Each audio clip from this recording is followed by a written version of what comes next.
Hello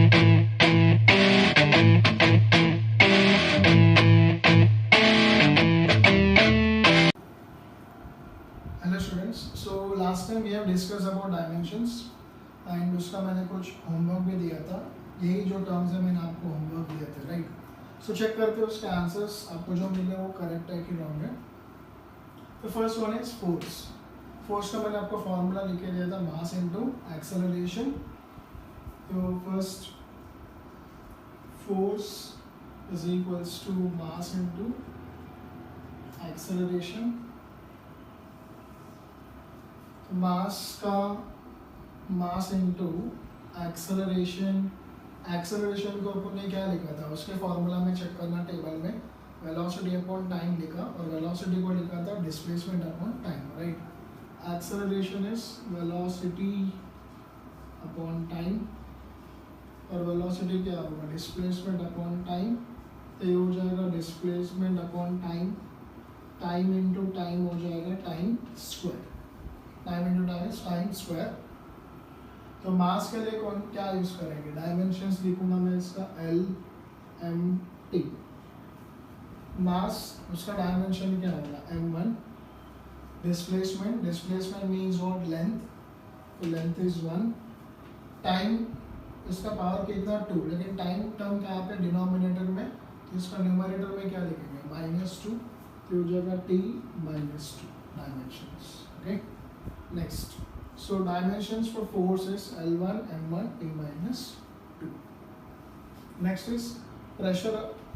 Pressure के लिए formula क्या लिखा आपने, pressure is equal to force upon area. Force upon area. Okay. So इसको अपन डायमेंशन से भी सॉल्व कर सकते हैं. कैसे देखना, बाद में फॉर्मूला लिखने से अच्छा डायरेक्टली इसका डायमेंशन ऑलरेडी अपने को पता है, इसका भी डायमेंशन अपने को पता है, डायरेक्टली आप सब्स्टिट्यूट कर दो. तो फोर्स का डायमेंशन क्या है, फोर्स का डायमेंशन मैंने लिखा L1 M1 T -2 और नीचे एरिया का डायमेंशन. एरिया अपने लास्ट टाइम कैलकुलेट किया था. एरिया का डायमेंशन मिला अपने को L2 M0 T0. ओके, अब ये जो टर्म है इस L2 को ऊपर लेके जाओ. तो L2 ऊपर आएगा तो क्या होगा, -2. और ऑलरेडी यहाँ पे क्या है, 1 है ना. तो ये ऐसे हो जाएगा लाइक L1 ऊपर और ये +2 ऊपर आएगा तो -2. L तो कॉमन है दोनों का बेस सेम है. नेक्स्ट, मास ऊपर पावर कितना 1, 0 ऊपर आएगा तो भी कितना होगा, 0 ही होगा.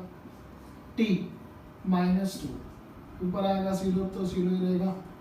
तो ये कितना हो गया, 1 -2. 1 - 2 is -1.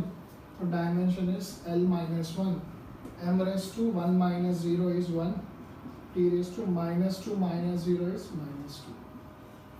So dimensions for the pressure is L -1 M1 T -2.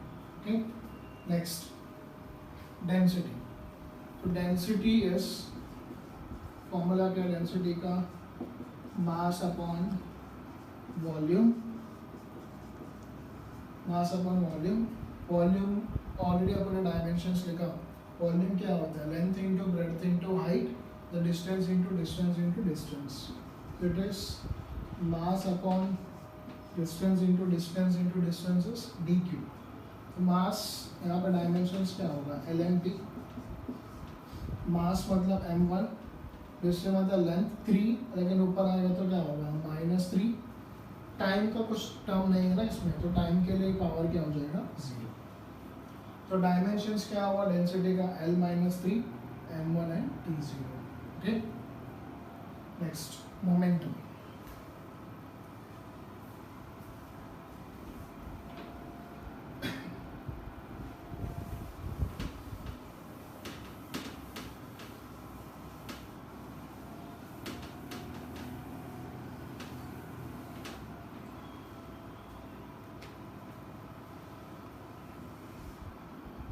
Next term is momentum.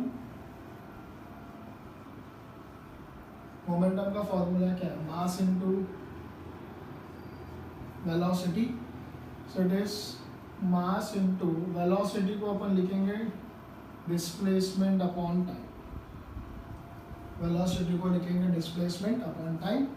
मास के लिए डायमेंशंस लिखना, तो डायमेंशंस हो गया LMT, मास का पावर कितना है 1, डिस्प्लेसमेंट मीन्स लेंथ, टाइम 1 है, ऊपर आएगा तो माइनस हो जाएगा, तो -1। तो dimensions for momentum is L1, M1 and T-1। Next कौन सा काम है, impulse. So impulse is equal to force into time, force into time. Force का ऑलरेडी अपने डायमेंशंस कैलकुलेट किया था, देखो चेक करना उसमें।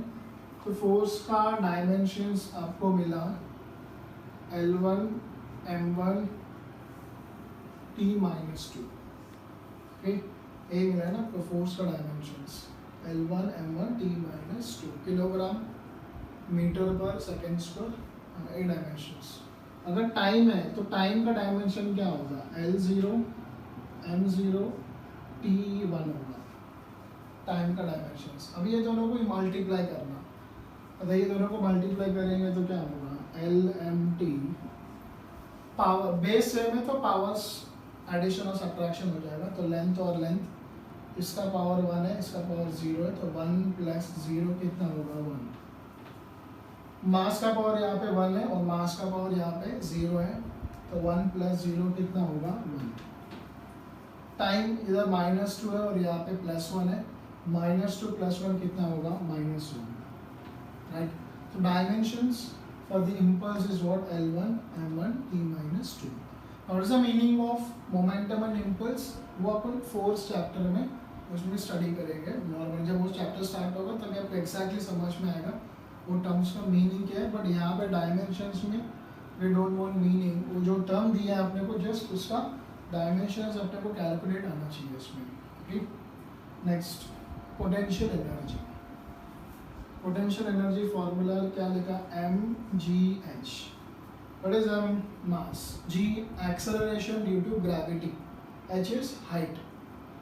g is acceleration due to gravity, gravity की वजह से जो एक्सेलरेशन होता है उसको बोलेंगे g। बट ये भी एक एक्सेलरेशन का एक टाइप है, तो g के जगह पे कौन सा फॉर्मूला अपन यूज कर सकते हैं, ओनली फॉर डायमेंशंस के लिए कौन सा फॉर्मूला यूज कर सकते हैं एक्सेलरेशन का।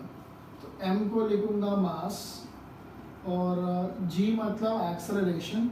एक्सेलरेशन का फॉर्मूला क्या है, वेलोसिटी अपॉन टाइम, और वेलोसिटी को क्या लिखेंगे, डिस्प्लेसमेंट अपॉन टाइम। तो एक्सेलरेशन का हो जाएगा displacement upon time into time, कितना होगा time square into height. Height मतलब क्या है, डिस्टेंस। Okay, distance. ओके, सो देखना एक मास डिस्टेंस के दो टर्म है, एक डिस्प्लेसमेंट एक डिस्टेंस है, दोनों तो लेंथ ही है और एक टाइम। तो इसका डायमेंशंस क्या हो गया, LMT dimensions, close bracket dimensions के लिए सिंबल्स है।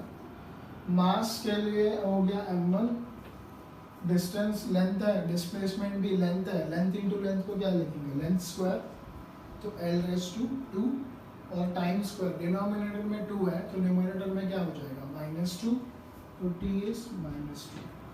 तो L2 M1 T-2 क्या हो गया, ये हो गया dimensions for potential energy. Okay, next kinetic energy. Kinetic energy का फॉर्मूला क्या है, half into mv², half mv²। 1/2 क्या है, it is a number. Okay, ये जो नंबर है जो कभी चेंज नहीं होता है, तो नंबर के लिए कुछ यूनिट नहीं होगा और डायमेंशंस भी नहीं होगा। Okay, so because it is not a physical quantity, ये नंबर है कभी चेंज को बोलते हैं कांस्टेंट टर्म्स, मतलब जो कभी चेंज नहीं होने वाले। तो बचा मास और वेलोसिटी, तो इसको लिखूंगा मास m, वेलोसिटी क्या होता है डिस्प्लेसमेंट अपॉन टाइम, तो डिस्प्लेसमेंट अपॉन टाइम, लेकिन यहाँ पे वेलोसिटी का स्क्वायर है तो इसको भी क्या हो जाएगा स्क्वायर, तो डिस्प्लेसमेंट का स्क्वायर और टाइम का स्क्वायर। इसका लिखना डायमेंशंस, तो डायमेंशंस LMT एंड मास के लिए क्या हो गया M1, डिस्प्लेसमेंट मीन्स वो लेंथ, इसका पावर कितना 2, तो L2, time rest to 2, numerator में क्या होगा -2, तो T-2। ओके, और एक एग्जांपल देता हूँ मैं आपको वर्क डन का। ओके, वर्क डन का फॉर्मूला होता है फोर्स इनटू डिस्प्लेसमेंट। तो मैं लिखूंगा इसको work done is equal to force into displacement. Okay, work done is force into displacement. तो फोर्स का ऑलरेडी डायमेंशंस अपन ने कैलकुलेट किया लास्ट टाइम, उसका डायमेंशंस मैं डायरेक्टली लिख देता हूँ। फोर्स का डायमेंशंस क्या है, L1 M1 T minus 2, L1 M1 T minus 2। Displacement means length, length का डायमेंशंस क्या होगा, L1 M0 T0। अब ये दोनों को कंबाइन कर लो तो यहाँ पे डायमेंशंस आएगा LMT। तो लेंथ 1 और लेंथ 1 दोनों का बेस सेम है, तो पावर्स ऐड होगा, तो 1 + 1 कितना होगा 2। बेस m दोनों का बेस सेम है, तो पावर्स एडिशन होगा, तो 1 + 0 इज 1 टाइम -2 और यहाँ पे 0 -2 + 0 कितना होगा -2। अगर अब ये लास्ट 3 टर्म्स ऑब्जर्व करोगे, potential energy, kinetic energy and work done, ये तीनों का डायमेंशंस देखना, ये तीनों का डायमेंशंस आपको सेम मिला इसमें, राइट। तो डायमेंशंस अगर सेम है, इसका मीनिंग है it represent same physical quantity. Means आप यहाँ पे देखोगे सबका फॉर्मूलाज अलग अलग है, इसका mgh, इसका ½ mv² और इसका फोर्स इनटू डिस्प्लेसमेंट। एक फॉर्मूला भी सेम नहीं है इसमें, लेकिन सबका डायमेंशंस क्या आ रहा है, same.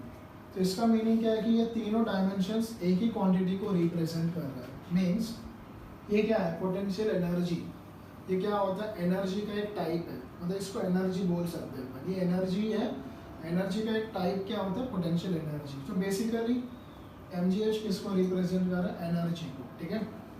Kinetic energy, kinetic energy भी क्या है, एनर्जी का एक टाइप है। एनर्जी का एक टाइप क्या है, काइनेटिक एनर्जी। तो बेसिकली ये भी क्या हो गया, एनर्जी। ये दोनों क्या होगा, energy. Next work done, work भी क्या होता है, एनर्जी। वर्क मतलब कुछ काम करना, मतलब जब कुछ काम किया होगा तो आपका कुछ एनर्जी तो यूज होगा। तो वर्क डन भी क्या मीनिंग है, उसका मीनिंग भी वही है, एनर्जी है। तो ये तीनों जो है ना, एनर्जी का अलग अलग फॉर्म्स है। ये भी एनर्जी को रिप्रेजेंट कर रहा है, ये भी एनर्जी को और ये भी एनर्जी को, इसीलिए ये तीनों का डायमेंशंस अपने को क्या मिला है, सेम। सॉरी कंक्लूजन क्या मिला, डायमेंशन से। अगर एक ही फिजिकल क्वांटिटी को मैं अलग अलग फार्मूला के साथ में भी एक्सप्रेस करूँगा, एक ही फिजिकल क्वांटिटी का 10 फार्मूला भी लिखूँगा अलग अलग, उसका सारे के सारे 10 फार्मूला का डायमेंशंस निकालेंगे तो क्या मिलेगा अपने को, same. Okay, so dimensions of the same physical quantity in different forms is always same.